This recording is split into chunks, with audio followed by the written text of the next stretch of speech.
Hey guys, thank you so much for watching Where It Was Sim here. Hope you guys are having a great day so far. Excuse me. And in today's video, we're going to be talking about the storm. We actually have a lot of things that have ramped up. This is going to be the biggest storm of fall. And to be honest, this could be a record-breaking cold front coming through this area because we could be talking about like well below average for these areas. And as you guys can probably see, my face. I'm really glad you guys like that. And if you guys do like that, you guys can let me know down in the comments, or you guys can like my video more, or you guys can subscribe to my channel. So just do whatever you want. But we're gonna go ahead and take a look at the threat of severe weather, because if you look, we actually got no risk of severe weather today. Literally no risk of severe weather, but we do got a few general risks of severe weather. So definitely not super concerning, but we will still have to watch for a few thunderstorms, so just be aware of that. But we look at day 2 outlook, this is where it gets a little bit more concerning, because we got a more widespread general risk of severe weather. And this could definitely be like a line of storms coming through this area. Maybe a risk of severe weather down here, depending on how this storm really wants to strengthen out. But we could definitely be talking about some pretty active storms in this area. But we would still have to watch for some severe weather threat. But day 3 outlook, we do have a marginal risk of severe weather for pretty much southeast southeast Minnesota, getting into Wisconsin, and even a little bit of Iowa. The probabilistic is a 5% chance. So it's not really the biggest concern, but we'll still have to be watching for a few severe thunderstorms, just because it's a threat of severe weather. But I look at the Climate Prediction Center outlooks. We'll go ahead and start at 6 to 10 day. As you see, we got well below average temperatures, almost 100% chance of seeing below average temperatures, which is really concerning. But if you look down here, we are seeing above, and this could definitely be some concern. We can't rule out some below average for portions of the Ohio Valley, but we'll definitely have to keep our eye on this. So we're even talking still a chance of above for the Ohio Valley. That's still good news, because this drought should go away pretty soon then, especially because we keep seeing chances for above average precipitation. So we'll have to keep our eye on this. Same goes for the West. We are seeing a below average precipitation. But this should definitely be something to keep an eye on for definitely some active weather. Sorry, it was right here. We would definitely have to keep our eye on for some pretty active fire outlook. So we'll have to see what happens. But well below average for western Texas, at least portions of it. 8 to 14 day outlook, we are seeing below average temperature for like the pretty much almost the whole northern United States. We are seeing above for much of the western United States, and then above for pretty much like some of Florida, even getting into Georgia, Alabama, Louisiana, even Mississippi. So this is definitely a little bit concerning, but we could definitely be talking about some, I don't know, I don't think we'll see any records with this, especially because we aren't really seeing much above, or at least not a very high chance of above average, but we'll have to see about that. But we're seeing slightly below to a little bit below for pretty much like Michigan, Wisconsin, Minnesota, North Dakota, getting into Montana, and then heading south into Arizona, and even California. So I mean, we got a pretty big area, but thankfully most of the Ohio Valley is staying near normal. We still have a chance above for Texas. That drought should go away pretty soon as well, especially because they're going to be seeing record-breaking rain, I guess. I'm just calling it that because they'll be seeing so much, but I don't think that will be true, though. But we're even seeing above for portions of Florida. So, I mean, definitely something to keep an eye on. I mean, not like a very big concern, but we'll still have to watch for that. We got moderate risk for well below average temperatures, and then we got a slight risk for heavy rainfall. Excuse me. And then we got a zero wind or snow outlook, so we'll have to see about that. But National Weather Service outlooks, we do have a dense fog advisory in effect for these areas. Well, we got special weather statement in hazardous outlook for a lot of these areas, so something to be aware of if you do live down here. So, excuse me. As we do take a look at the Ohio Valley, we do have freeze watches, which indicates those blue colors. We got some freeze warnings, which indicates those very dark purples, and then we got frost advisories, which indicate those light blues. It's actually almost gotten into southwest Indiana, which I was surprised about. So, I mean, definitely very surprised to be seeing freezing temperatures this early. Some of the freeze watches go into Pennsylvania, so also something to keep an eye on. And then we got a frost advisory for southern Wisconsin. So, excessive rainfall outlook. We got nothing for today nor tomorrow. But for day 3 outlook, which is from Tuesday into Wednesday, we got slight risk of flash flooding. I'm just going to say, guys, this is already starting to ramp up. This should be getting worse soon, but I mean, definitely something to keep an eye on too as well.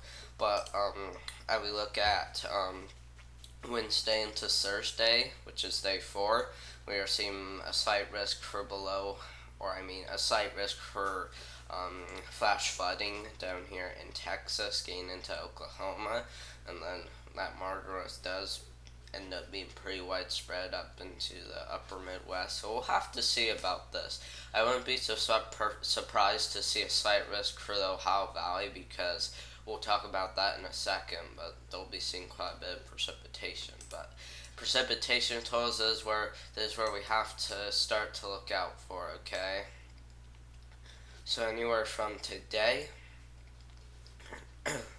to November 3, we are seeing a pretty good amount of precipitation. If you look for like the western Ohio Valley, we could be talking about up to 3 inches of precipitation from now to November 3. This is a lot of precipitation, but like from Wisconsin down into Iowa, Missouri, Texas, Oklahoma, Arkansas, Illinois, even Kansas, even Nebraska, even Minnesota, Michigan, even portion of Indiana. We could be talking about up to 4 inches of rain, maybe even just sticking at 3, but mostly 4 for these areas. We could still be talking about up to 4 for this area, but we'll have to really see about that. I don't believe we'll get a ton, but we'll have to see. How we look at the radar, though, we'll go ahead and let's see, it looks like this radar will be able to go out a lot farther now. I went into the 312 hour. Wow, this one's going really far out. So if you look, we got a pretty nasty line of storms developing in between Texas and Oklahoma, and this is going to be for October 25, which is going to be 3 days from now. So let's see. Monday, Tuesday, Wednesday, which is going to be Wednesday. And if you guys see, we on Wednesday, we actually had a slight risk for flash flooding, and that's the reason why we have it, is because we got very heavy rain for these areas.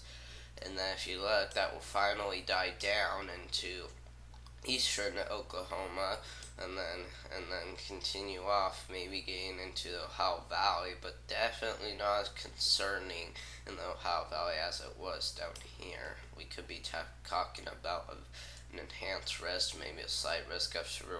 It just depends, but go ahead and keep taking this forward. Now, as you see, we could be talking about a big line of storms going through the Ohio Valley on Halloween. We could definitely be talking about a slight risk of severe weather. Because, I mean, we could even be talking about a slight risk for flash flooding too as well. Because if you look, we just got a very strong line of storms. So this could definitely bring some gusty winds. So I wouldn't be surprised to see a marginal risk of severe weather. So we'll have to see about that. And as you see, this keeps even going farther. Wow.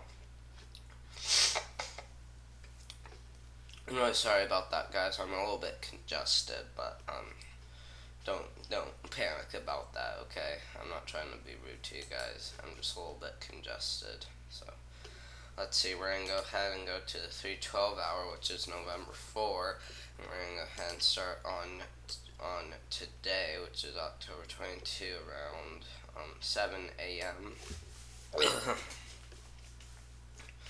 we are seeing we are seeing a big thing of storms coming through. If you look, this could definitely be one of our strongest jet streams we had. Cause if you look, it was really strong, just really strong. And if you look, we even got another one coming through, and you guys can probably also see we got a low pressure system over here that will start to move into the plains. As you see, another one developed it, then we'll start to move to the plains. It will cause this to develop, bringing very heavy rainfall to those areas.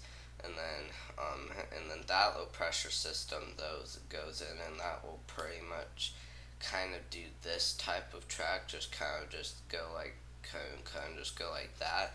We could definitely be talking about some severe weather for the Ohio Valley. If you look, this pretty much just rides on this, and as you see, it will die down, but then it redevelops, so it's pretty concerning right there. We'll go ahead and keep taking this forward, and as you see, we got one close to the Ohio Valley that could still bring some severe weather, so that's what I'm saying. We can't rule out like a marginal risk. And then we got another one developing. So I'm just going to be honest with you guys. Our main concern will be um, low pressure systems keep on developing. But I mean, we could definitely be talking about some severe weather for these areas. So excuse me. GFS model, if we do take a look at some of those anywhere from now to November 4, we could definitely be talking about up to 29 inches of snowfall, maybe even just sticking in the tens place, so like 14, 17, 16, 18 inches of snowfall, maybe even maybe up to a few feet up here in Canada. So I mean, this is really concerning. Okay, that is definitely something to be aware of. We could definitely be talking about up to a foot of snow up here in New York, so that's also concerning too as well. And then we could even be talking about that for the mountains of California. So I mean, just look at this, guys. We are seeing a ton of snowfall for a lot of areas. Okay, I am not joking about this. We are seeing a lot of snowfall for pretty much almost the western half of the United States, getting into portions of the eastern. So, I mean, this could be one of our most record breaking snowstorms we ever had, so we'll have to keep our eye on that. But we look at the dew point. We'll go ahead and start right today. We'll go ahead and take this forward. And as you see, we do see dew points die down as much as 32 in the Ohio Valley. That could definitely be a frost advisory as we get into tomorrow morning. We'll go ahead and take this forward, and as you see, we got kind of another one coming through. We could also be seeing a frost advisory for Illinois, maybe a little bit of Indiana, and then we'll go ahead and take this forward. And as you see, this is where it gets more concerning. So on November 1, we could be talking about a big time frost advisory for these areas. We'll go ahead and take this forward. And as you see, we see dew points get as low as 16. Wow, 16 in the Ohio Valley. And if you look, we are seeing much of the United States still getting under dew points on November 2. So I'm just going to be honest with you guys. This could be a record-breaking cold front, okay? This could be a record-breaking cold front, which wouldn't be very good at all. This would be a record-breaking cold front, probably, because if you look, much of the United States is under freezing temps, so definitely something to be aware of. But we'll go ahead and look at November 2, and as you see, we're seeing freezing for the Ohio Valley, and we even seen lots of freezing temperature for here. We could be talking about -0 degrees in these areas. This could definitely be record breaking. I'm not joking, this could be record breaking. So definitely something to really keep an eye on. Okay, definitely something to really keep an eye on if you can. So, but today's temps, we're gonna go ahead and take this at 7 a.m. We're seeing quite a bit of precipitation, or I mean, quite a bit of 40s, 50s, maybe even 60s, but nothing really higher than the 80s. And then we'll go ahead and take this for wow. Anywhere from now to 1 p.m. we can boom. We completely warm up, and we could be talking about almost 100 in this area down here. Wow. So I mean definitely, and I mean we saw 100 yesterday, and I meant to say we saw 100 yesterday. And I'm really sorry about that. We saw 100 yesterday down here, but we'll go ahead and take this forward actually, and we'll go ahead and as you see, we continue to see warm up throughout each day, and then as we get into November, this is where the cool downs start to go. So I mean, it's pretty concerning, but I mean, we'll talk about this more as we get close to it, and I will even have a November forecast. And I do want to let you guys know I did extremely well on my October forecast, because we actually had those freeze warnings in effect for these areas. So this area right here was sometimes storm, sometimes freezing. This area over here was mountain snow, and I was right about that. We would get a ton of big snows. And I was right about down here, because it was pretty stormy at times. Maybe even with that, maybe even with Tammy, it was even, and we were right about sometimes storms, because it would occasionally storm in these areas. So I mean, I did extremely well on my October forecast. You guys should be glad I got most things right. So I'm hoping to do that on my November forecast, and we'll talk about it. But thank you guys very much for watching. As you guys can probably see, you guys really liked seeing my face throughout the video, and you guys probably even liked seeing my desktop more clearly as well. So thank you guys very much for watching.